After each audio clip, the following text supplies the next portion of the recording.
Hey, salut tout le monde, c'est Bonafin. Aujourd'hui on se retrouve pour le débrief du Grand Prix d'Italie. Un Grand Prix qui sur la première partie était plutôt chiante, on va pas se l'avouer, même si moi je kiffe toujours les Grands Prix. Mais la deuxième partie de course a eu quand même son lot de rebondissements à temps intempestifs, avec notamment, je vous en dis pas plus. Mais tout d'abord on va commencer par le début avec les essais libres 1 qui a donc vu les deux Mercedes mener la première séance, Bottas devant Hamilton, Alexander Albon finit donc troisième devant Danny Kiat, quatrième, les deux AlphaTauri qui étaient en forme, quand même pour la première séance d'essai libre, 4 et 6 qui entourent la Red Bull de Max Verstappen, Sergio Perez finit donc septième devant Lando Norris, huitième, Daniel Ricciardo neuvième, Carlos Sainz dixième, les deux Ferrari ne font pas mieux que 11e et 19e à 1 seconde 2 et 2 secondes 2 de meilleur temps de Bottas. A noter que les deux pilotes Ferrari n'ont pas fait de temps avec les pneus soft. Deuxième séance d'essai libre, on inverse la hiérarchie. Cette fois-ci, c'est Hamilton qui met 2 secondes à Valtteri Bottas. Derrière eux, la McLaren de Lando Norris se hisse au troisième rang devant l'AlphaTauri de Pierre Gasly qui se classe quatrième. Pierre Gasly qui confirme donc la bonne tenue de l'AlphaTauri. Max Verstappen finit donc 5ème devant Carlos Sainz 6ème, Danny Kiat 7ème, Lance Stroll finit donc 8ème devant Charles Leclerc qui récolte quand même un petit top 10, le seul top 10 d'ailleurs du week-end, et Sergio Perez 10ème, Antonio Giovinazzi finit donc 13ème derrière Sébastien Vettel, et à noter donc les 5 derniers, les 5 habituels, Magnussen, Raikkonen, Grosjean, Latifi et Russell. Troisième séance d'essai libre, on change à nouveau la hiérarchie. Valtteri Bottas mène les troisièmes séances d'essai libre pour 2 dixièmes d'avance sur les deux McLaren, Carlos Sainz puis Lando Norris. Ricciardo finit donc quatrième devant Lewis Hamilton 5ème et les deux Red Bull de Verstappen puis Albon. Ocon finit donc 8ème devant les deux Racing Point de Stroll puis Perez. Charles Leclerc finit donc 11ème devant les deux pilotes AlphaTauri, Vettel et 15ème. Et maintenant, on va parler de la qualification. Et on va d'abord parler évidemment de la Q1. Et oui, parce qu'on va dire j'ai un petit coup de gueule à faire. Un coup de gueule qui s'appelle Esteban Ocon. Alors, est-ce que vous voyez la qualification de Monza en 2019 où en Q3, les 9 pilotes, parce que Raikkonen s'était craché en Q2, les 9 pilotes étaient regroupés tels des accordéons ou tel le périphérique parisien pendant les vacances, ou tout le temps d'ailleurs. Et ben on a eu exactement la même en Formule 3 d'ailleurs, sauf qu'il n'y avait pas 9 pilotes sur la grille, il y en avait 30, quand même. Mais là, on a eu pareil avec Ocon et 5 pilotes derrière lui. Donc il y avait Raikkonen, il y avait Albon, il y avait Russell, il y avait Vettel et il y avait Giovinazzi. Donc tout a commencé au premier virage. Esteban Ocon se décale à l'intérieur sur Kimi Raikkonen au premier virage. Déjà, on sait que le tour d'Ocon il va être ruiné, clairement. Ça, il n'y a pas de doute possible. Pour ceux qui me disent qu'on ne sait pas, clairement, je pense qu'il faut qu'ils arrêtent parce que on le savait très bien que le temps il allait être ruiné, sachant qu'il a perdu du temps. Et puis dans la Curva Grande, donc la courbe qui précède donc la première chicane, la chicane du Rettifilo, la chicane rapide où on arrive en général à plus de 300 km/h, 310 km/h. Et ben on se retrouve avec Esteban Ocon qui décide de ralentir et qui bloque 5 pilotes derrière lui. Est-ce que Ocon méritait une pénalité? Clairement oui. Là, clairement, je vais d'ailleurs même vous montrer l'image. Là, voilà l'image. Donc, vous voyez quand même que Kimi Raikkonen, il est assez proche, sachant que Kimi Raikkonen ne pensait pas qu'Esteban Ocon allait être aussi lent. Prouve déjà que Esteban Ocon, t'as rien à foutre là. 2-2, avec le premier virage, comme je vous l'ai dit, on savait que son tour allait se rater. Alors, Esteban Ocon, qu'est-ce que tu fous sur la trajectoire quand t'as 5 pilotes qui veulent passer? Sachant qu'il y avait 3 pilotes qui étaient en danger d'élimination, c'était Russell, Vettel et Giovinazzi. Comme par hasard, les trois étaient dans le peloton derrière Ocon. Sachant que c'est dangereux parce que, comme je vous l'ai dit, on arrive à 310 km/h ici. Et pas de pénalité. La FIA, clairement, il y a un manque de cohérence. Clairement, quand tu bloques un pilote, c'est 3 voire 5 places de pénalité. clairement sur la grille. Ocon n'a pas gêné qu'un pilote, il en a gêné 5. Je suis désolé, mais déjà au vu de la dangerosité, déjà, il aurait dû prendre une pénalité. Et pour moi, je ne mettrais même pas 5 places de pénalité, je lui mettrais carrément 10 places. Parce que c'est juste... Bah, c'est juste pathétique en fait ce qu'il fait Ocon. Ocon, il montre qu'il a aucun cerveau et qu'il a, en plus d'avoir aucun talent. Mais voilà, hein, Ocon d'ailleurs, qu'est-ce qu'il fout en F1 franchement, je comprends pas Ocon, je comprendrai jamais Ocon et j'ai jamais compris Ocon. Je fais, non, je comprends pas Ocon. Je comprends pas Ocon de se dire qu'est-ce qu'il fout en F1 quoi. La F1 c'est pour les pilotes talentueux, t'as aucun talent, qu'est-ce que tu fous là? T'as aucun cerveau. Si un pilote comme Norris, par exemple, aurait un minimum d'intelligence de course, bah tu t'écartes sachant que ton tour il est loupé et sachant que t'as 3 pilotes qui vont faire leur tour derrière quand même, hein. Donc non, non, je comprends pas. Ocon pour moi aurait dû avoir 10 places de pénalité. Mais encore une fois, la FIA, voilà, faudrait mettre des personnes plus compétentes au sein de la FIA. On a vu d'ailleurs enfin l'ancien pilote qui justement aidait, parce qu'à chaque fois, à chaque Grand Prix, tu as un pilote volontaire qui vient t'aider qui va aider justement pour les décisions de la FIA. C'était Tom Christensen, multiple vainqueur des 24 heures du Mans ainsi que les 12 heures de Sebring. Non, mais il faudrait mettre des gens compétents. Genre les Todd, non. Non. Non. C'est bien beau, mais non. Non. Donc voilà, Ocon méritait pour moi 10 places de pénalité. Que vous soyez d'accord ou pas. C'est mon avis. Retour donc aux qualifications de ce Grand Prix d'Italie, parce qu'il y a quand même une qualification à part ça. Donc, à cause d'Ocon, les éliminés sont donc Magnussen, Grosjean, Vettel, Giovinazzi.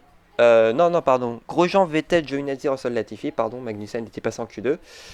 Merci Ocon, hein, comme je vous l'ai dit. La Q2, les éliminés, on a donc Danny Kiat, Esteban Ocon, Charles Leclerc, Kimi Raikkonen et Kevin Magnussen. Bon, Kimi Raikkonen, fallait pas qu'il s'attende à des miracles. Quand tu as une poubelle comme bagnole. Charles Leclerc connaît bien d'ailleurs. Et la Q3, vous voyez donc le petit gap entre les Mercedes et Carlos Sainz, 8 dixièmes. L'écart qui semble être un peu plus grand sans party mode qu'avec. Quand même, puisque oui, le party mode a été supprimé à partir de cette course-là pour justement pour réduire l'écart et avoir un peu plus de concurrence. Bah la concurrence, les Mercedes ils connaissent pas, hein, donc voilà. Donc Lewis Hamilton décroche sa 94e pole position devant donc Valtteri Bottas et Carlos Sainz qui égale donc sa meilleure performance en qualification. Il avait fait une 3e place en Syrie, 2e course de la saison. Sergio Perez est 4e sur sa Racing Point devant Max Verstappen 5e qui a connu quand même quelques petits soucis. Lando Norris est donc 6e, les deux McLaren dans le top 6. Très bon résultat pour McLaren qui retrouve des couleurs.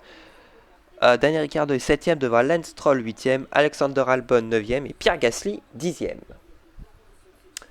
Et maintenant on va donc passer à la course et au départ. Et très mauvais départ de Valtteri Bottas qui voit d'abord Sainz puis Norris lui passer devant. Bottas qui comme d'habitude... Bottas il fait la stratégie Hamilton 2016, il rate ses départs.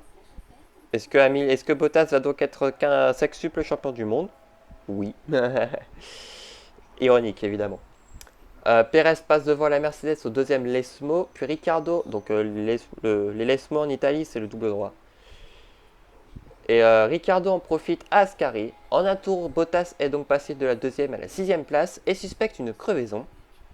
À la fin du tour, Magnussen s'arrête au stand à cause de dommages sur la voiture. C'est vrai qu'il y a eu quand même beaucoup d'accrochages quand même lors de ce premier tour. On a eu Gasly, Albon d'ailleurs aussi, qui bon, n'a pas trop eu de dommages. Enfin après, on n'en sait pas. Deuxième tour, après avoir été dépassé par Lance Stroll, Verstappen repasse le pilote canadien pour la 7e place. Red Bull qui confirme qu'ils ne sont pas à l'aise ici. Pendant ce temps, après la suspicion de crevaison de Bottas, son ingénieur lui confirme que la voiture est ok et qu'il n'y a aucune crevaison. Est-ce que ça serait peut-être pas une surchauffe moteur peut-être? Parce qu'on sait que Mercedes avait eu une surchauffe moteur pendant la course lorsqu'ils étaient dans du trafic. D'ailleurs, ça révèle encore une fois que la Mercedes est nulle lorsqu'ils sont dans le dirty air. C'est pour ça notamment que les deux Mercedes avaient fait leur temps dans du clean air pour être plus performants que dans le trafic. Et là, 6e tour, la première déconvenue de la course. Vettel au ralenti, au coude à coude avec la Williams de George Russell. L'Allemand a vu ses freins lâcher dans la longue ligne droite de départ-arrivée. Donc la longue ligne droite avant la longue ligne droite descente, l'obligeant à tirer tout droit et à éclater les panneaux en polystyrène. Deuxième abandon de la saison pour Vettel qui vit peut-être son dernier Grand Prix à Monza. Et oui, on ne sait pas encore de quoi sera fait 2021, mais il semblerait que Vettel prendrait une année sabbatique. À voir. Voire une retraite tout court. 8e tour, Alexander Albon se voit infliger 5 secondes de pénalité par les commissaires de course pour un contact avec Pierre Gasly. Donc, comme je vous l'ai dit au départ, et pour avoir bloqué Grosjean. Alors, pour avoir bloqué Grosjean, sachant que Albon s'est décalé sur la zone de freinage et Grosjean y était, on va faire un petit flashback dans la saison. Grande-Bretagne 2019. Alors, pas le Grand Prix du 70e anniversaire, non, Grand Prix de Grande-Bretagne, la 4e course de la saison. Grosjean, c'est pas décalé sur la zone de DRS de Ricciardo et Sainz. Enfin, c'est dans la zone de freinage, pardon, de Ricciardo et Sainz. Est-ce que Grosjean avait pris une pénalité? Non. Donc, comme je le répète quand on avait parlé d'Ocon, manque de cohérence. Pour moi, Albon, si tu mets pas de pénalité à Grosjean, bah tu mets pas de pénalité à Albon. Dans ce cas, si tu mets de pénalité à Albon, bah tu aurais dû mettre une pénalité à Grosjean en Grande-Bretagne. C'est ça que j'ai pas compris, mais la FIA reste quand même des purs incompétents. 14e tour, comme je vous le disais précédemment, les problèmes commencent pour Mercedes. Victime de surchauffe sur son bloc propulseur, Mercedes demande à Bottas de sortir l'aspiration de Norris afin de refroidir le moteur. Est-ce que ça serait pour ça que Bottas était si loin? Je pense qu'il y a 50% de ça et 50% de pilotage, je pense. Ensuite, 20e tour, bon dernier après un contact, la Haas de Magnussen s'éteint à cause d'un problème mécanique. Le Danois abandonne devant les stands, ce qui permet à Gasly de tenter le coup de poker en s'arrêtant au stand au cas où une safety car serait déployée.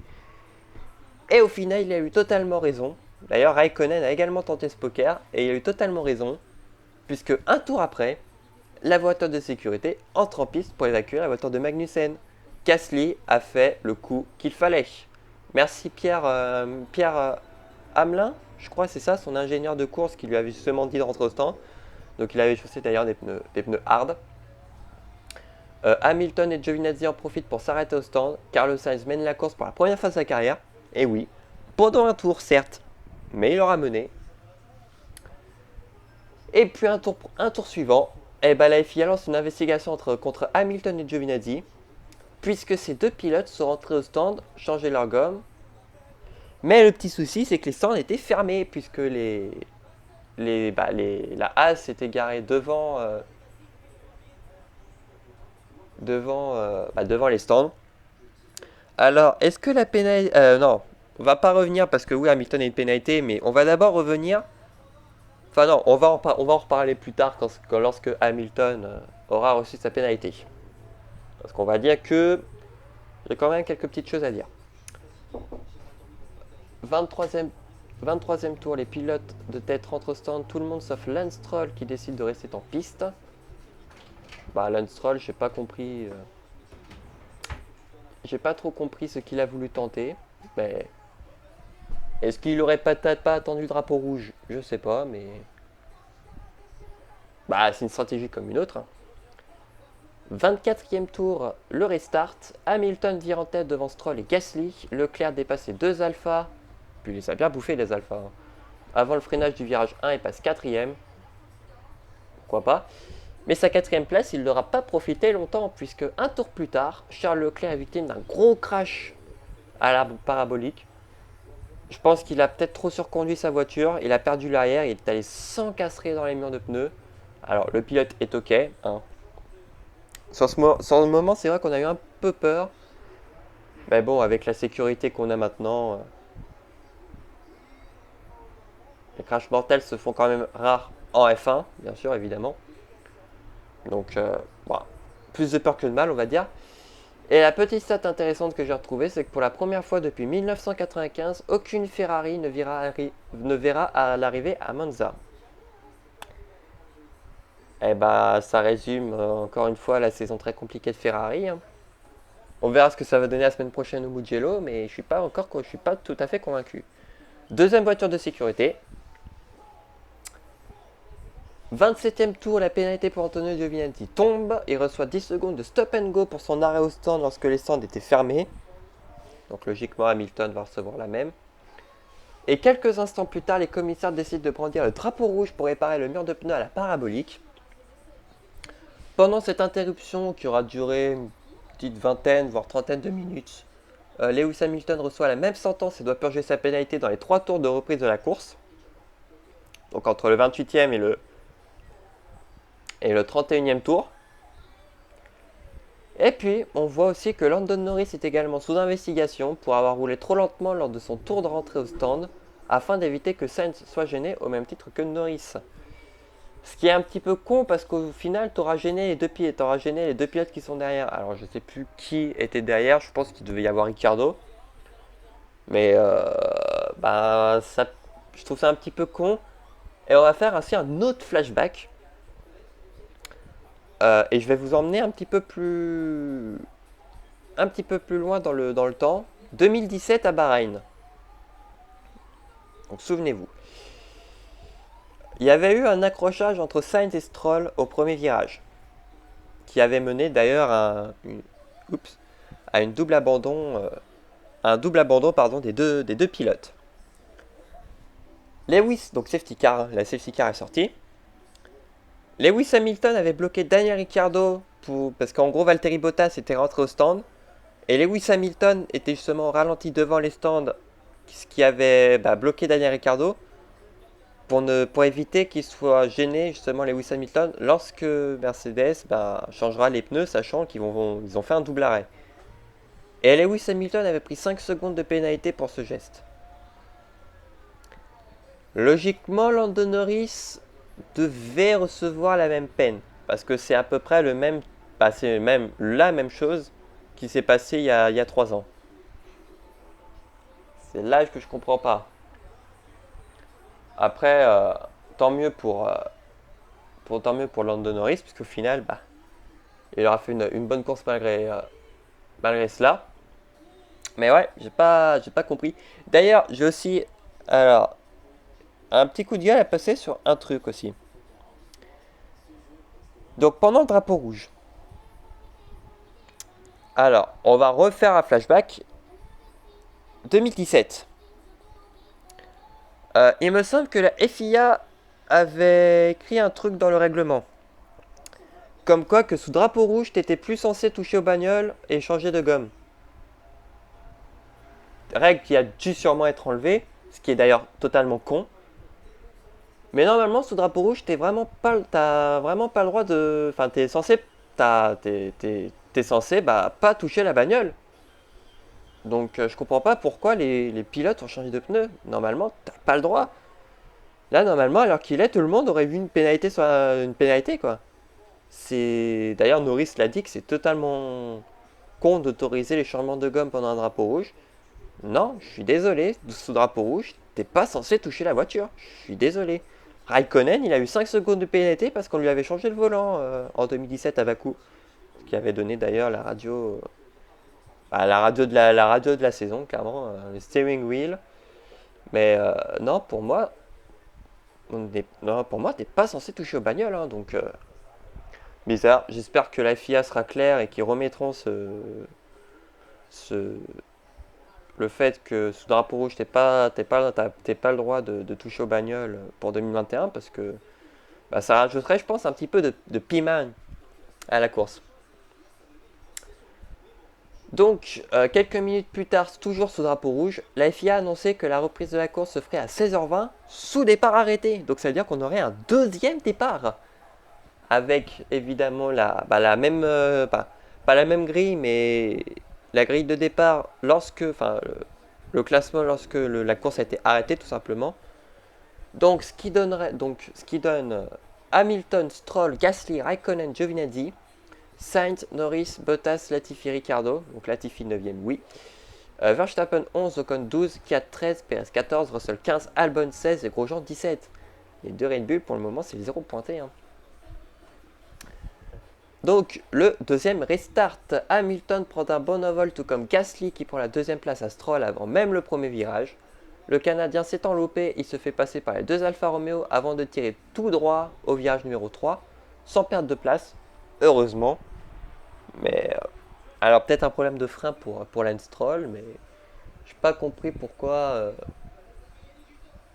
j'ai pas compris pourquoi Lance Stroll a tiré tout droit. Ensuite, 22e tour, Lewis Hamilton rentre au stand pour purger sa pénalité et repart donc dernier. Et pour la première fois de sa carrière, Pierre Gasly mène la course. Et oui, Pierre Gasly qui mène la course devant Kimi Raikkonen et Antonio Giovinazzi provisoirement, puis Carlos Sainz. Podium quand même assez inédit, hein, clairement, on n'a jamais vu ça. 31e tour, Antonio Giovinazzi fait donc de même et repart dernier. Dans le même temps, Verstappen connaît un problème moteur et doit mettre pied à terre. Il met fin à 6 podiums consécutifs. Et oui, la dernière fois qu'il avait abandonné, c'était lors du premier Grand Prix de la saison. Donc deuxième abandon pour le pilote néerlandais. Au 32e tour, Pierre Gasly compte 2 secondes d'avance sur Raikkonen, déjà en perdition avec ses pneus soft. Alors, tout le monde, moi le premier, on dit, mais pourquoi Alfa Romeo a chaussé des pneus soft, sachant qu'il y avait 3 pilotes en pneus soft, c'était 2 Alfa et Ocon. Pourquoi les 3 pilotes, pourquoi après Ocon, Osef, mais pourquoi les 2 Alfa ont-ils chaussé des pneus soft? C'est complètement idiot, ils savent que les pneus soft tiennent même pas 10 tours. Sachant que, voilà, on comprend pas pourquoi ils ont fait ça. Et au final, on pourrait se dire, est-ce que ce serait pas justement un coup de poker, le tout pour le tout quasiment pour Alfa Romeo? Peut-être pourquoi pas faire justement une belle performance avec des pneus soft, tenter un pari qui au final n'aura pas fonctionné. Mais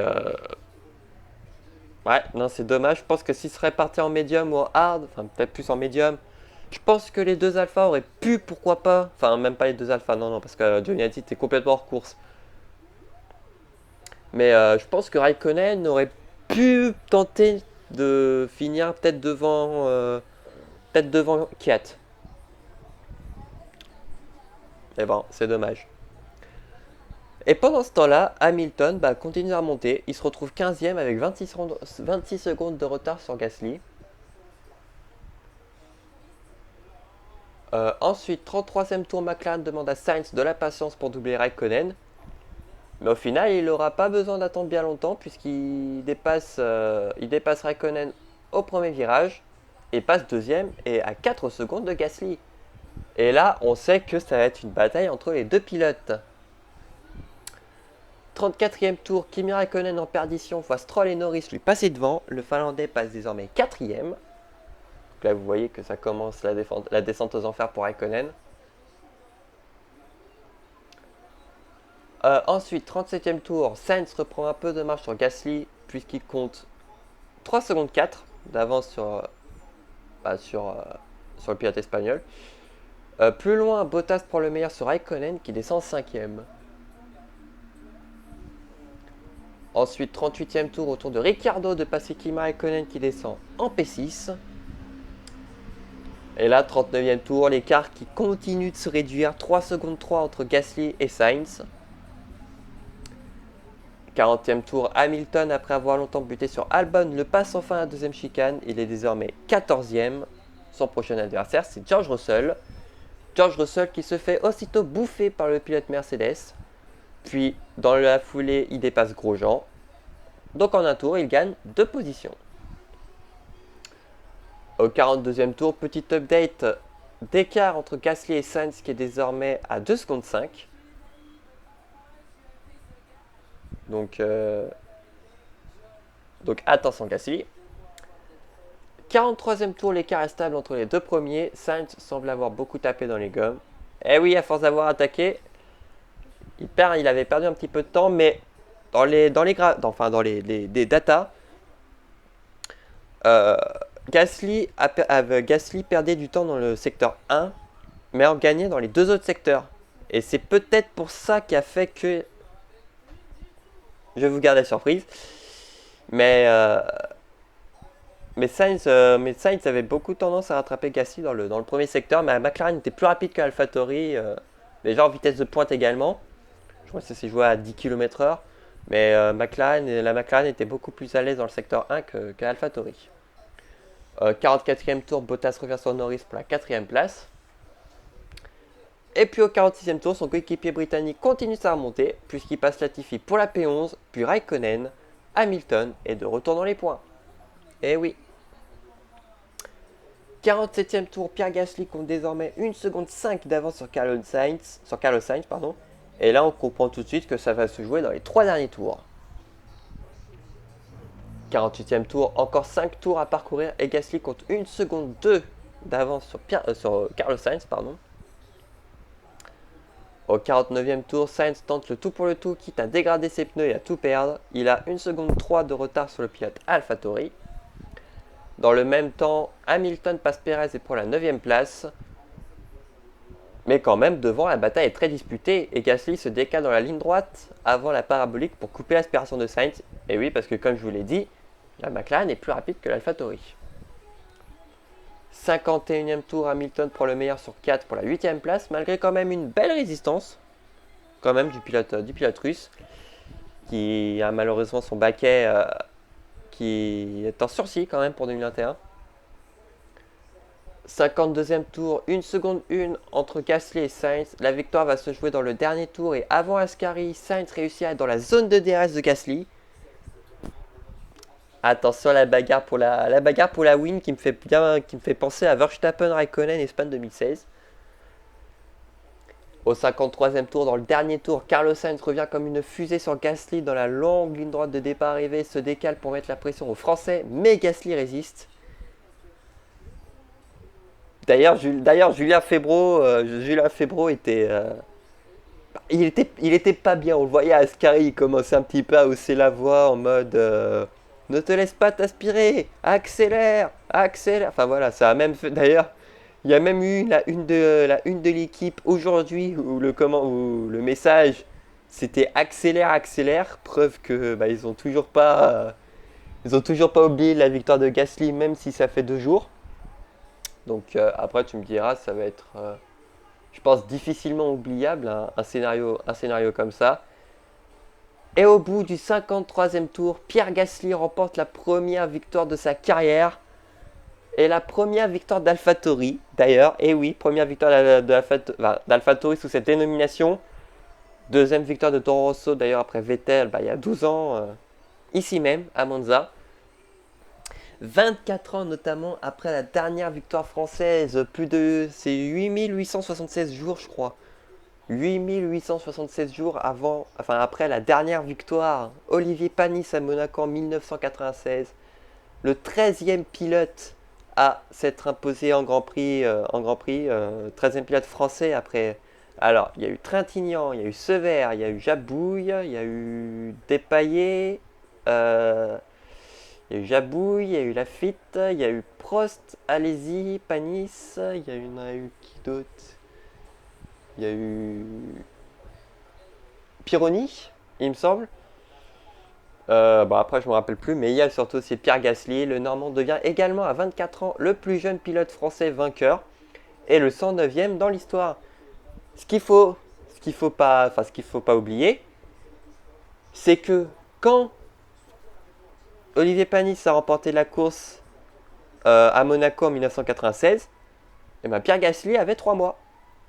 Il était tout bébé quand quand Olivier Panis avait gagné la course. Et 24 ans plus tard, il refait l'exploit.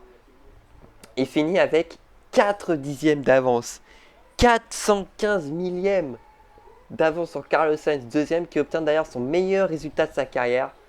Stroll finit 3e, le premier podium de Racing Point, d'ailleurs. Et à noter que les 3 pilotes présents sur le podium font également leur 2e podium en Formule 1. Pierre Gasly, Carlos Sainz et Lance Stroll. Et oui, Comme quoi, et cette fois-ci, Carlos Sainz a pu profiter du podium. Parce que rappelez-vous, Carlos Sainz était monté sur le podium 3 heures après que Lewis Hamilton avait été pénalisé pour avoir foutu Albon dans le mur. Rappelez-vous. Et donc du coup, il n'avait pas vraiment profité à fond justement du podium. Et là, il a vraiment profité du podium. Mais clairement, il était déçu. Clairement, il était déçu, Carlos Sainz. Même si tout le monde était content quand même de la victoire de Pierre Gasly, évidemment. Carlos Sainz aurait également mérité de gagner. Parce que ça fait quand même un bon moment qu'il est là. Ça fait quand même 6 ans, enfin 6 saisons qu'il est là. Enfin, c'est sa 6e année en F1. Et il a quand même eu un début de saison compliqué. Quand même, il s'est notamment il s'est fait battre par Norris. Clairement que ce soit en qualif ou en course. Il était tout proche et il le dit même à la radio. I needed one more lap. J'avais besoin d'un seul tour pour dépasser Gasly. Un tour de plus et il l'aurait mangé, Carlos Sainz. Les deux méritaient clairement. Mais Carlos Sainz aussi méritait. Et ouais, on peut le voir, la frustration, il l'a aussi dit à la radio, je ne sais pas si je dois en rire ou en pleurer. Bah oui, forcément, oui. Tu passes à 4 dixièmes quand même d'une première victoire en F1. Sachant que bah, tu risques de pas gagner avec Ferrari l'année prochaine. Donc bah c'est. Ouais, c'est. Ah bah c'est dommage pour Carlos, hein. C'est dommage pour Carlos. Belle course aussi de Lance Stroll, 3ème, qui aura quand même fait taire beaucoup de ses détracteurs. Alors, il y en a qui disent que le podium de Lance Stroll est chanceux. Alors, podium chanceux, non. Clairement. Après, si on dit podium chanceux, Gasly et Sainz aussi, c'est un podium chanceux alors. Je suis désolé, Stroll, il a vraiment prouvé sur ce Grand Prix qu'il a été bon. Très bon même, clairement. Même si je pense il se serait battu pour la win, je pense, s'il n'aurait pas foiré son départ, s'il n'aurait pas foiré son deuxième départ. Il n'aurait pas foiré son deuxième départ, je pense que Stroll aurait pu être à la lutte avec Gasly et Sainz. Mais bon, c'est dommage. Et monter sur le podium, totalement mérité pour lui. Après, moi, je commence à bien l'aimer, Stroll, hein. C'est vrai que quand il avait démarré en F1 en 2017, j'étais vraiment pas fan du pilote. Je me dis, oh putain, il va encore faire de la merde et tout. Et puis au final, non, il m'impressionne de Grand Prix en Grand Prix, hein, clairement. Même si je l'ai beaucoup tapé dessus, mine de rien, mais Lance Stroll commence à se dévoiler et franchement, c'est très très bien pour lui. On va faire donc le reste du classement avec Lando Norris 4ème, qui finit à non, pardon. Qui finit à, je m'étais trompé, ligne, qui finit à 2 secondes 7 de Lance Stroll. Les 4 premiers avaient un podium à leur actif. Au final, Lando Norris sera le seul. Donc le reste, Valtteri Bottas finit donc 5ème devant Daniel Ricciardo 6ème. Lewis Hamilton achève sa remontée au 7ème rang après avoir dépassé Esteban Ocon. D'ailleurs, il récolte le point du meilleur tour en course, mais il n'y aura pas de 90e victoire pour lui. Danny Cat finit donc 9ème et amène donc les deux AlphaTauri dans les points. Sergio Perez finit 10ème devant Nicolas Latifi, 11ème. Et oui, Nicolas Latifi a fait quand même une course discrète. Mais lui aussi, je pense qu'il aurait mérité d'inscrire un point. Ça fait la deuxième fois d'ailleurs qu'il finit 11ème, donc c'est pas mal pour lui. Ensuite, d'ailleurs, c'était la dernière. On va en reparler dans les actualités après le débrief de la F1 et avant de parler justement de ce qui s'est passé en F2 et en F3. Mais c'était le dernier Grand Prix de Claire et Frank Williams d'ailleurs à la tête de leur écurie, puisque rappelez-vous qu'avant le Grand Prix, je crois d'Espagne il me semble, Williams avait été racheté par Dorian Capital, une entreprise new-yorkaise basée sur la santé, je crois. Donc qui avait justement injecté 150 millions de dollars dans l'écurie. On savait pertinemment que lorsqu'ils se feront racheter, que Claire et Franck allaient partir. Mais je m'attendais pas à que ce soit aussi tôt. On en reparlera après. Donc Grosjean finit 12e devant un décevant Kimi, enfin décevant, un frustrant Kimi Raikkonen 13e. Il l'a fait comprendre d'ailleurs que les softs n'étaient pas le bon call à faire. George Russell finit donc 14e devant Alexander Albon 15e. Les deux Red Bull qui font un 0 pointé. Les deux top teams font un 0 pointé. Hein. C'est moche quand même de la part de Red Bull. Giovinazzi donc finit dernier. Et les abandons évidemment pour Verstappen, pour Leclerc, pour Magnussen et pour Vettel. On va faire maintenant un petit point sur le championnat du monde des pilotes. Et c'est un plus 47 pour Hamilton contre Bottas et un plus 54 entre Hamilton et Verstappen. Lance Stroll et Lando Norris se partagent la 4e à 5e place avec 57 points. Suivent ensuite la Red Bull d'Alexander Albon avec 48 points. Charles Leclerc est 7e avec 45 points, 2 points d'avance sur Pierre Gasly, 8e avec 43 points. Sainz et Ricciardo se partagent eux la 9e place, avec 41 points. Et au championnat du monde des constructeurs, Mercedes a 123 points d'avance sur Red Bull 2e. McLaren Renault consolide sa 3e place avec 98 points. Contre 82 pour Racing Point, enfin 97 de base, mais 82 avec la pénalité de 15 places qu'ils ont reçue. Renault passe 5e avec 71 points, 10 points d'avance sur Ferrari qui tombe 6e. La deuxième écurie italienne AlphaTauri est 7e avec 47 points. La Alfa Romeo 8e avec 2 points. AC 9e avec 1 point. Et Williams est toujours dernier avec 0 points. Comme je vous le disais précédemment, ce fut le dernier Grand Prix de Claire et de Frank Williams, évidemment avec le rachat de Williams par Dorian Capital. C'est triste. C'est triste, ça fait un pincement quand même quand tu vois que c'est quand même la dernière écurie qui avait encore ce noyau, ce cocon familial, puisque ils sont présents quand même depuis le début de l'écurie quand même. Frank Williams est là depuis le début. Claire, il a donné sa succession après à sa fille Claire Williams, même si Claire Williams n'a pas fait quand même un grand boulot, ni un bon boulot chez Williams. Ça fait toujours bizarre de voir que l'une des écuries les plus historiques du plateau perd c'est son fondateur et sa famille quoi, clairement. Mais ouais, non, franchement, ouais. Un petit peu dégoûté, mais bon, c'était prévisible. Après, comme je l'ai dit précédemment, je m'attendais clairement à ce que Claire et Franck quittent leur poste, mais je m'attendais pas à que ça soit tout de suite.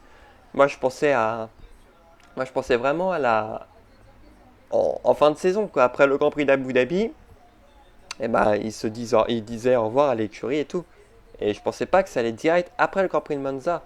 D'ailleurs, on sait son successeur, enfin, le successeur à Claire Williams, dont j'ai oublié son nom, mais je sais juste que c'est un directeur, que le mec en question va être directeur par intérim.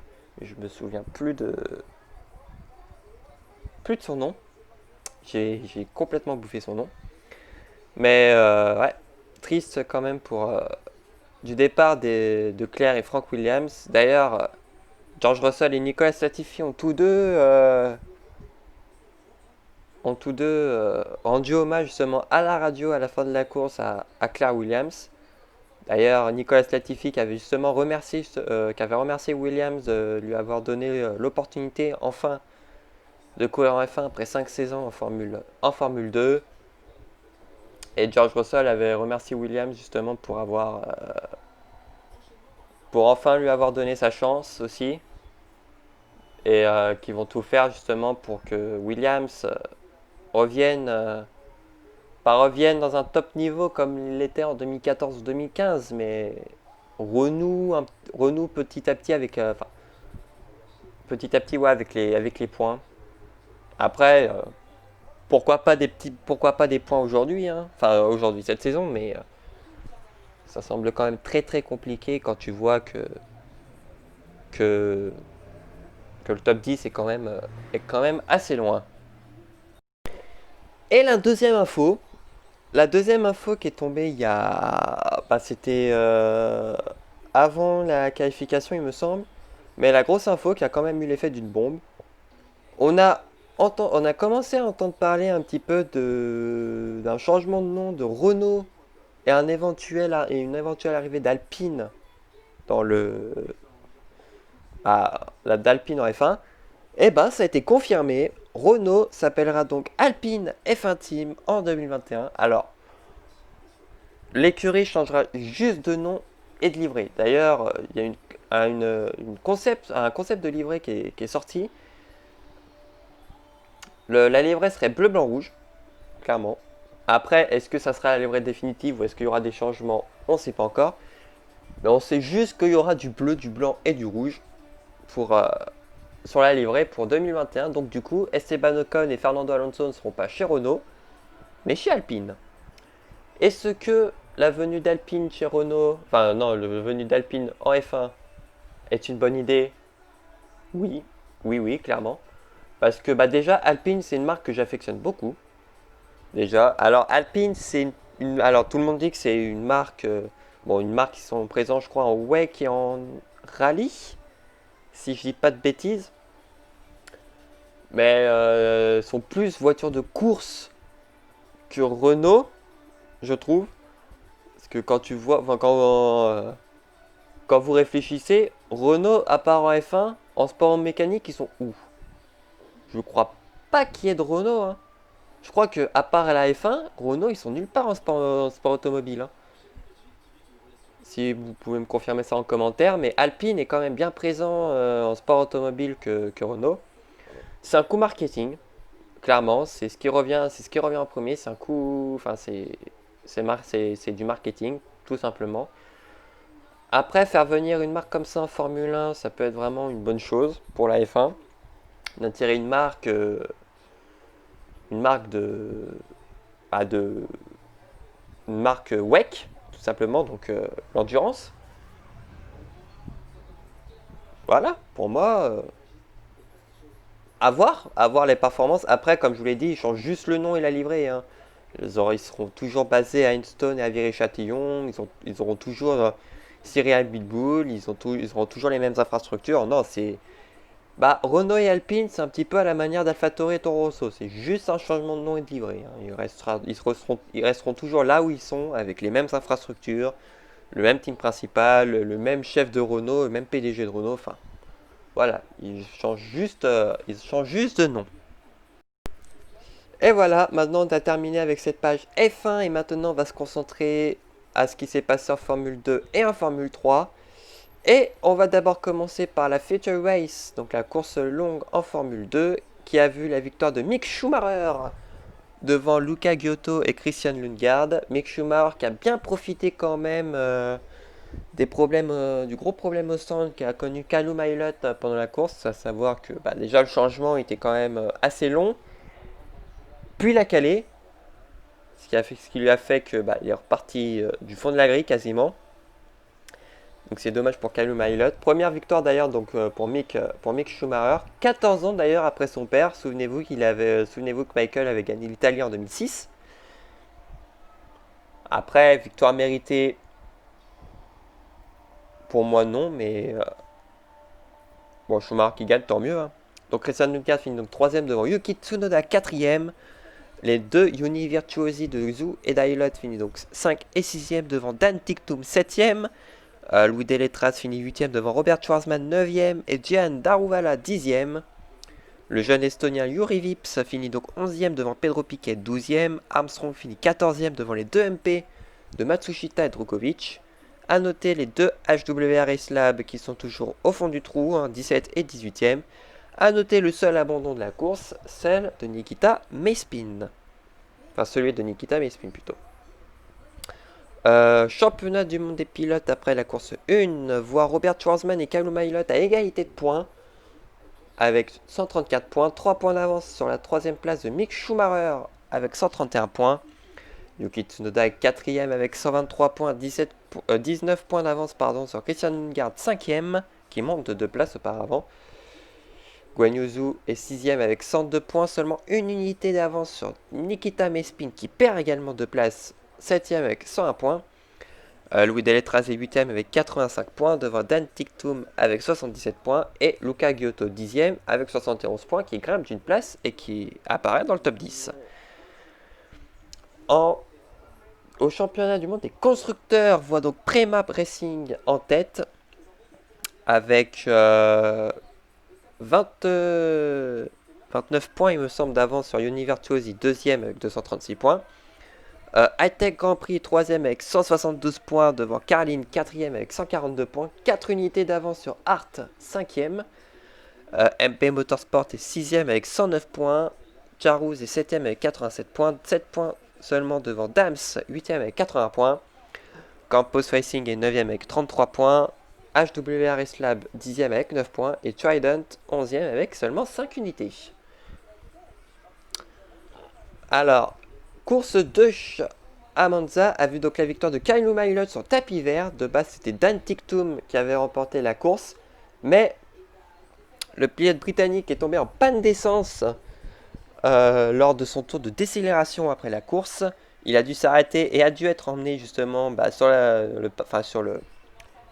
dans les stands avec la voiture de sécurité, avec la voiture médicale. D'ailleurs, on a eu... il y a eu des petits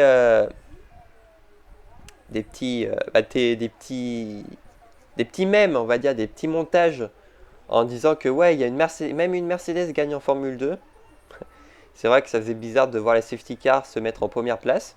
Victoire de la safety car donc. Mais voilà, il s'était fait disqualifier justement parce qu'il n'avait pas suivi justement au débit d'essence, qu'il n'avait pas assez d'essence justement pour terminer du coup. Donc voilà, disqualifié. C'est dur, mais voilà. Donc Kyle Mailot remporte la course devant Christian Lundgaard 2ème et Mick Schumacher 3ème. Louis Deletraz finit 4ème. Quand même, bonne course pour Deletraz, clairement. Robert Schwarzman finit 5ème devant Gian Daruvala 6ème. Chad Ketken finit 7ème devant Nikita Mespin 8ème. Yuri Vips finit quand même à 9 dixièmes de marquer son premier point en Formule 2. Donc il finit 9ème devant Roy Nissany, le franco-israélien 10ème. Nobuharu Matsushita finit 11ème devant Giuliano Alesi 12ème. Marino Sato finit 13ème devant Guilherme Samaya 14ème. Luca Giotto 15ème, Markelov 16ème. Pedro Piquet 17ème. Marcus Armstrong 18. A noter que Felipe Drugovich a abandonné dans le dernier moment, mais il est classé parce qu'il a pu faire, je crois, 75% de la course. Et donc à noter les abandons, comme je l'ai dit, de Drugovich, de Tsunoda et de Guan Yu. À noter donc la disqualification de Dan Tiktum. Le championnat du monde de Formule 2 après la course 2 a bien changé et voit cette fois-ci Kyle Mailot mener le championnat pour 6 points seulement d'avance sur Michael Schumacher, pas du tout, sur Mick Schumacher, et 9 points d'avance sur Robert Schwarzman 3ème qui perd gros d'ailleurs puisqu'il perd 2 places. Yuki Tsunoda 4ème avec 123 points, 7 unités sur Christian Lundgaard 5ème. Nikita Mespin parvient à monter 6ème puisque il a un meilleur résultat que Guan Yu. Donc Guan Yu et Nikita Mespin qui se partagent la 6ème place avec 102 points. Louis Deletraz est 8ème avec 93 points. Dan Tiktum 9ème avec 77 points. Et Luca Giotto 10ème avec 71 points. Au championnat du monde des constructeurs, Prema Racing mène donc le championnat pour 32 points d'avance sur Univirtuosi. Hightech Grand Prix 3ème avec 173 points devant Art Grand Prix qui monte à la 4ème place avec 150 points. 4 points d'avance sur Carlin 5ème avec 146 points. MP Motorsport est 6ème avec 109 points devant Charouz Racing 7ème avec 95 points. Il précède Dams 8ème de 15 points. Et Campos 9ème de 50 points, quand même de rien. HWRS Lab et Trident sont 10 et 11e avec 9 et 5 points.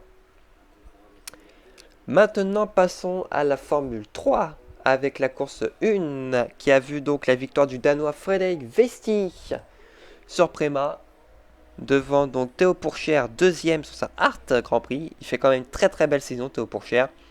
Il est intercalé d'ailleurs entre les deux Prema puisqu'Oscar Piastri, le pilote australien, finit 3ème.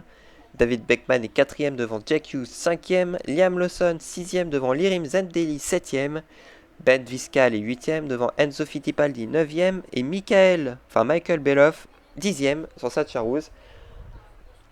A noter d'ailleurs que son coéquipier Roman Stanek est 11ème. Donc à la porte des points. Stanek d'ailleurs qui a été un petit peu le souffre-douleur des essais libres quand il a subi un petit peu la rage de Théo Pourchère lors des essais libres. Hein. On a eu Théo Pourchère a eu quand même quelques petites sautes d'humeur, hein, puisque je suppose qu'il a quand même gêné, il a bien gêné quand même pendant le tour. Hein. Mais voilà. Puis t'es quand même assez long le coup de gueule de Théo Pourchère quand même. Hein. À noter donc le franco-suisse, le franco-suisso-britannique Clément Novalak 14ème donc sur sa Carline. Et à noter que l'autre français Pierre-Louis Chauvet 18ème devant David Schumacher, le fils de Ralph.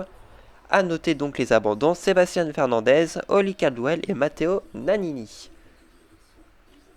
Ça fait beaucoup de N et de I d'ailleurs pour Nannini.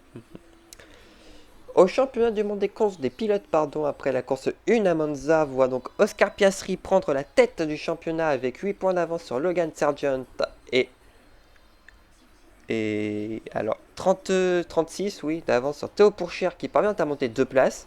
Théo Pourchère 3ème. Il peut toujours se battre pour le titre, mais ça risque d'être très compliqué pour lui.